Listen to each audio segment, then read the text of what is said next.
The door closes. The latch settles into place. No servants remain. The room is still. Oil lamps flicker against stone. Incense hangs thick. A king rises slowly from his seat. Heavy robes drag across the floor.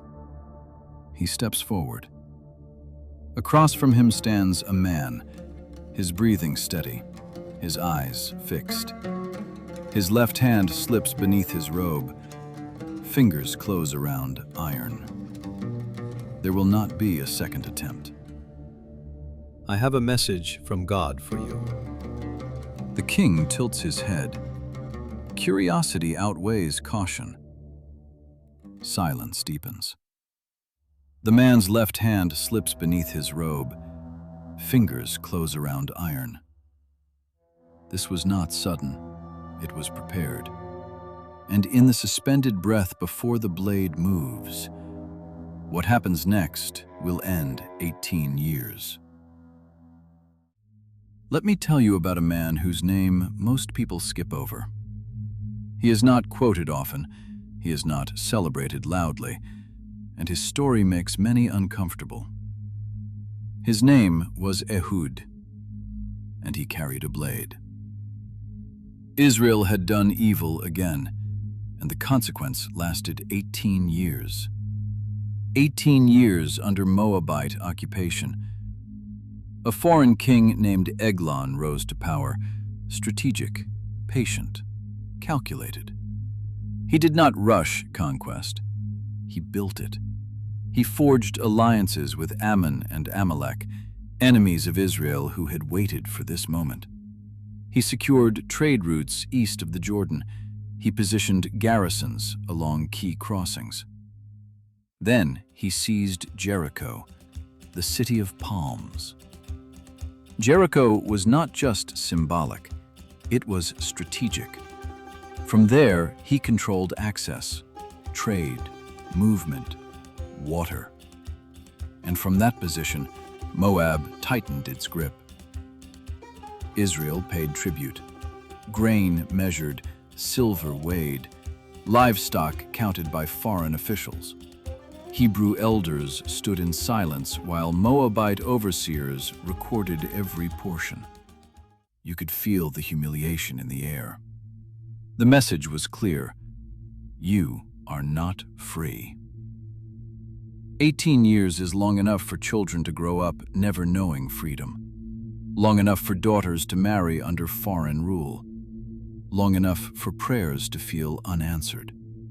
Fields were planted, children were born, life continued, but under it all, tribute.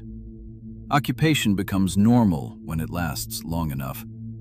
The weight stops feeling heavy, it just feels permanent. And somewhere inside that silence was a Benjaminite. His name was Ehud.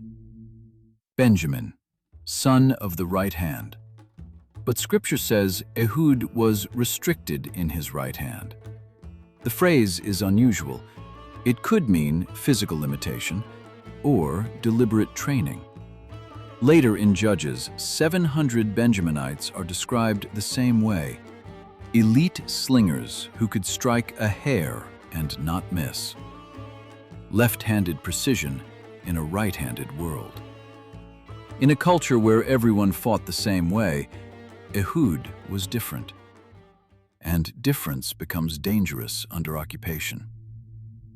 Ehud forged a dagger in secret, double-edged, balanced, designed for thrust, not swing. About a cubit long, the length of a forearm, short enough to conceal, long enough to kill. He strapped it to his right thigh, where guards would not instinctively search. In a world trained to watch the right hand, the left becomes invisible.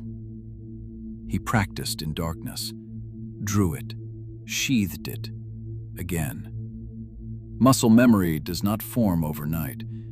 There would be no second strike, no room for hesitation, no margin for error. A plan like this requires absolute certainty. He knew exactly how far he could reach, exactly how deep the blade needed to go, exactly how many seconds he would have. This was not impulse. This was preparation. And then he waited. Timing matters in insurgency. Tribute Day provided access. He walked with the delegation into Jericho, through gates reinforced by Moabite soldiers, past banners bearing foreign symbols. Inside the palace courtyard, tribute was laid out. Grain sacks opened for inspection, silver weighed on Moabite scales, livestock examined by foreign hands. The humiliation was procedural, efficient, routine. Eglon received what was his. The delegation bowed, turned to leave, and Ehud left with them. For several hundred yards he walked in silence.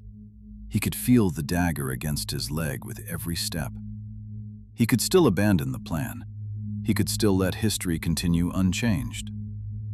Near the carved idols at Gilgal, he stopped. One decision remained. I have forgotten something. You must go on without me.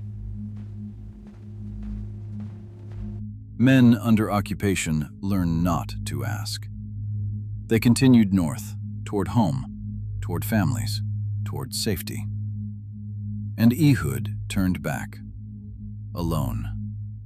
Every step a choice, every choice final. He walks through the outer gate again, past guards who recognize him from an hour before. They nod, he nods back. The performance continues. The chamber doors close again, incense thick, air unmoving. I have a secret message for you, O king. Servants withdraw, sandals scrape stone, latch settles.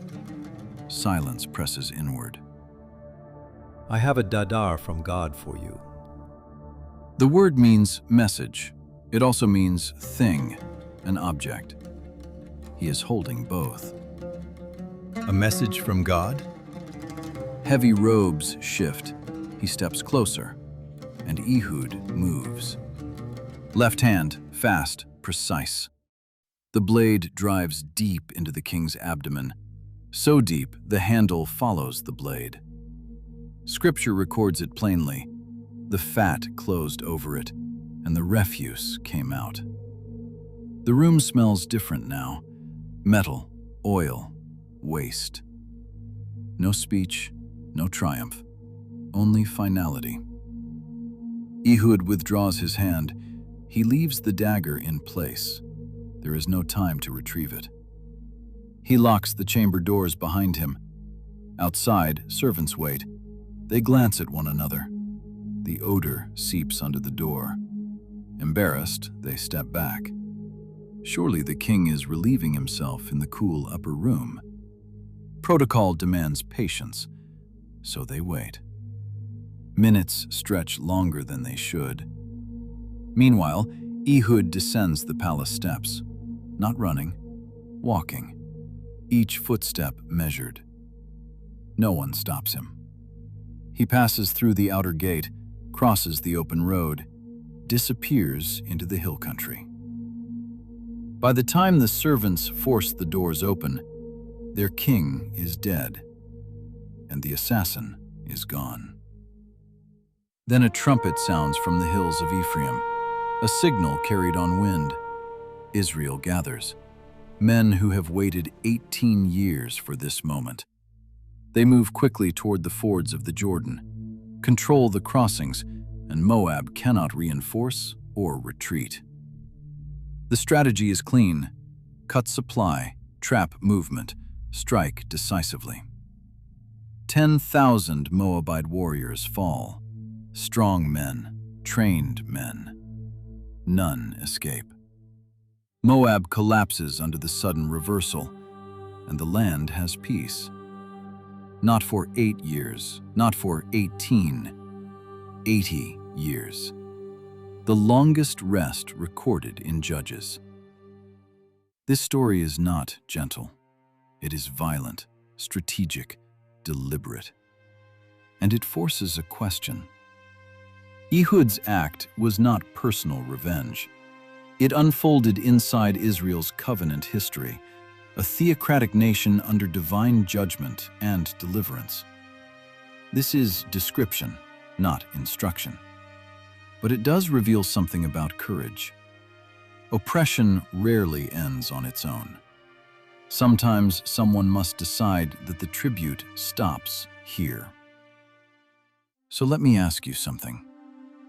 What has ruled you for years? What pattern have you learned to live under? What have you prepared for in secret that you keep delaying in public? Ehud's blade was hidden, but his obedience was not. Most of us are not called to violence, but we are called to confront what enslaves us. And sometimes the most decisive act of faith is simply refusing to let it continue. If this story resonated with you, if something in it felt uncomfortably familiar, you're not alone. Below this video, you'll find carefully chosen resources aligned with the heart of this story. Not quick fixes, not empty motivation, just thoughtful material to help you reflect clearly and move forward with courage. Explore them if you feel led. Ignore them if you don't. Either way, thank you for spending this time with us.